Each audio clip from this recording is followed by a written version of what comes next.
All right, so here we have, this is a PHET lab or PHET simulation.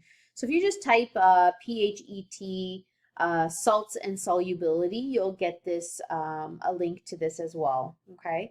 But basically what happens here is we have table salt, slightly soluble salt, and then don't worry about designing a salt. That's not the focus of this right now. But what I want you to look at is what happens when we put this in solution. So as I shake this little shaker bottle, solid crystals are going to be coming out, so like crystal lattice. So if you take a look, see how they're kind of clumped together? And as soon as they hit the water, it's now dissociated. So see how we have free-flowing ions. So the more you add in, right, the more ions you have in solution. So the concentration for the ions is becoming more and more, right? So I have more and more ions, my concentration is higher and higher. So of course, if I were to keep shaking this in more and more and more, we would eventually reach a point where we reach our maximum saturated solution. I'm not sure. So table salt can dissolve quite a bit. So what I'm going to do, I'm going to go to the slightly soluble salts. So this is actually strontium phosphate. So these are salts that have a much smaller concentration of ions that are necessary to reach saturation. So meaning it just can't dissolve as much. So let's take a look. So you still have dissociation happening, but if you notice, there is a clump that kind of sank at the bottom here. So what we're looking at here right now is a saturated solution that is in equilibrium. So if you look at this closely, what's happening is some of these ions on the clumps, this clump, are coming off, and some of them are actually reattaching and coming back on. Okay, so you kind of have, even though the naked eye will not see this, obviously, you would just see clumps of salt at the bottom. Really what's happening is some of that clump is becoming dissolved and some of the dissolved salt is becoming the clump. So this right here is the equilibrium that we are looking at. Okay, so let's go back to our notes and we will do our practice problems. Okay, so just a reminder, any questions that you have with the warm-up or the quick checks or any of the questions that you are doing for homework, when we get together, we will address those questions. Okay, so practice problem, our first point, we're going to be calculating ion concentration. So calculate the concentration of all ions in the following solutions. So we have here 0.35 grams of ammonium phosphate. So this guy is, of course, let's just remind ourselves what ammonium phosphate looks like. And it's dissolved in 650 milliliters of solution. Okay, so first thing we need to do is determine the number of moles that's in the 0.35 grams. Remember, if we're finding the concentration, we are assuming that that is, we want it in moles per liter. So 0.35 grams times, we have in 1 mole, the molar mass of this. So just to remind yourself, to determine the molar mass, you add up all of the different elements from the periodic table and considering the subscripts and the brackets. So this would be 3 nitrogen, 12 hydrogen, a phosphorus, and 4 oxygens all added up. So that should give us 149.09 grams per mole.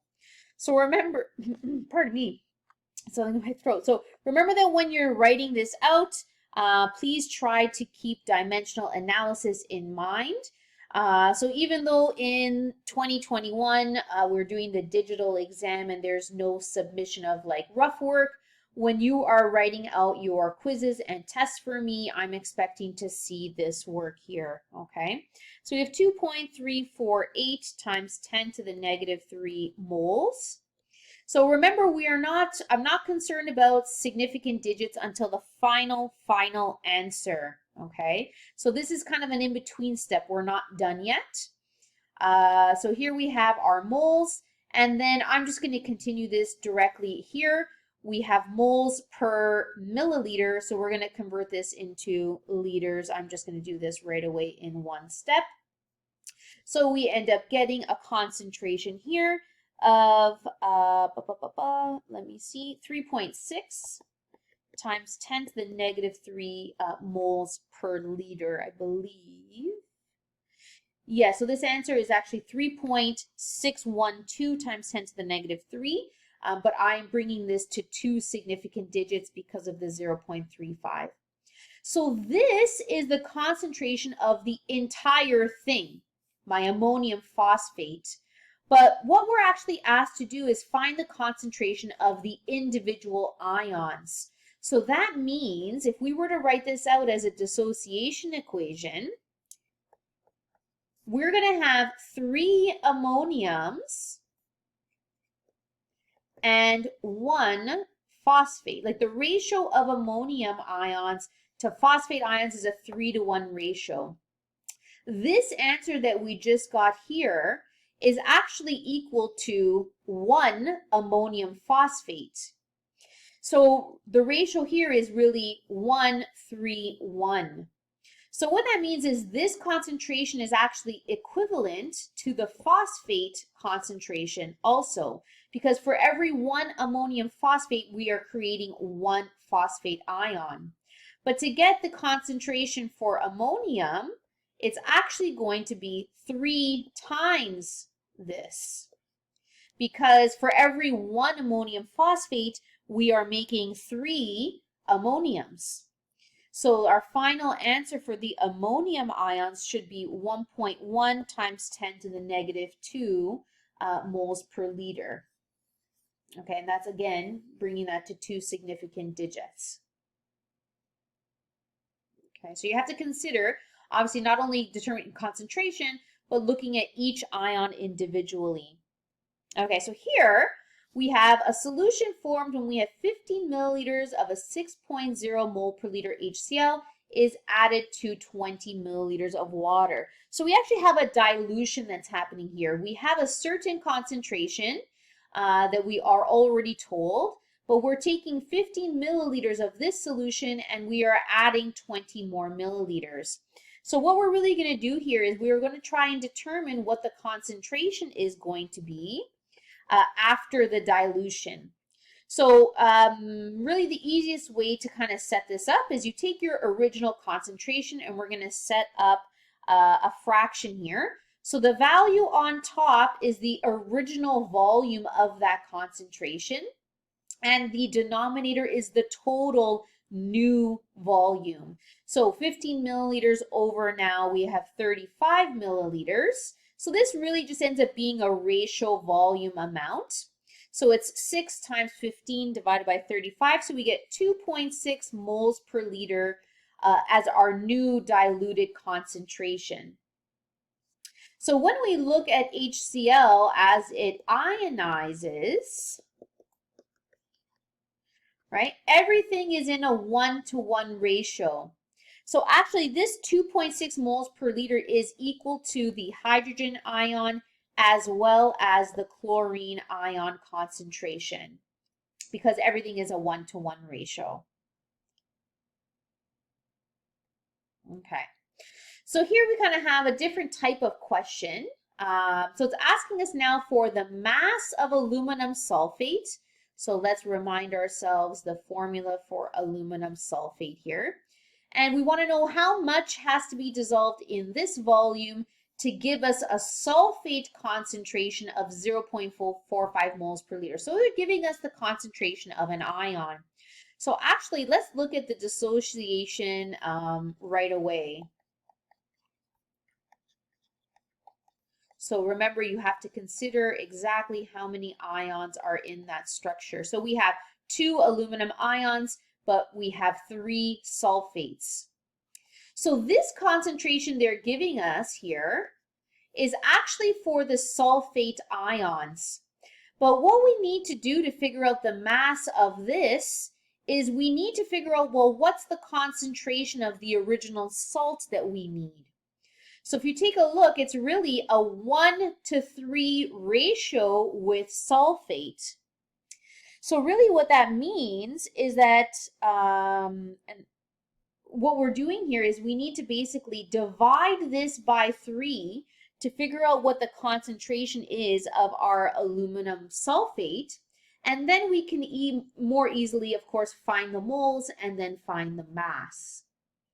So the concentration of aluminum sulfate is really going to be 0.45 moles per liter divided by 3, which gives us 0.15 moles per liter. So then now that we have that, right, we know C is equal to N over V. So we have to solve for our moles. So we have our concentration, we're told the volume, so we can figure out what the mole value will be. So we have, pardon me, 0.15 moles per liter. I'll write it like this so you can see this a little bit easier. And we are going to multiply that by our volume in liters. Remember, your units must be consistent here. And to solve for the mass, we can do this right away. We can do this in one shot. So we know how many moles we'll have as a result. And then, of course, if we multiply this by the molar mass, for every 1 mole, the molar mass, again, remember you're adding up all of the atoms here. This would be 342.15 grams. So you end up having the gram value as a result here. So it'd be 0.15 times 0.25 for the volume times 342.15 grams. And we end up with a final answer we need 2 significant digits, which being 13 grams. So it's 12.8, and then that would round. Okay, now if you find you have to do this in multiple steps, that's perfectly fine. There's nothing to say that you have to do this all in one step, but you do have to make sure that your units are kind of following suit accordingly. All right, so number 3, to the first part of our practice problems, we have here, what are the ion concentrations in solution?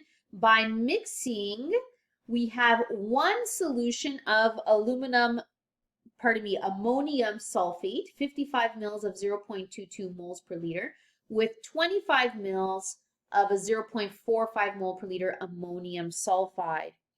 Okay, so we have a couple of things. We have dilution happening, and then we also have to find the ion concentration. So the first thing I'm going to do is I want to find out what the real concentrations are of these 2 original solutions after they are mixed. So we're going to do our dilution first. So let's do our ammonium sulfate first. So again, we're going to do the same thing. You take your original concentration, and we're going to multiply it by our essentially dilution factor. So we have 55 mils of it originally, and our total volume is 55 plus the 25, which is 80. And you can keep the units in milliliters because it's going to cancel out anyways. Okay, so our diluted concentration here is 0.151 moles per liter. So I'm going to do the exact same thing, but for the ammonium sulfide instead. So we had 0.45 moles per liter originally. We had 25 milliliters, and now our dilution total is 80.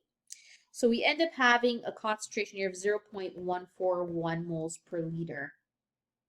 So now that we have the concentration of the total thing of ammonium sulfate or ammonium sulfide, we can figure out what the concentrations will be for the individual ions. So we can figure it out for our NH4 plus and then our sulfate. And then we're going to do the same thing here for our ammonia and our sulfide. Okay, and actually this video is going to cut me off. We will continue this in our next part.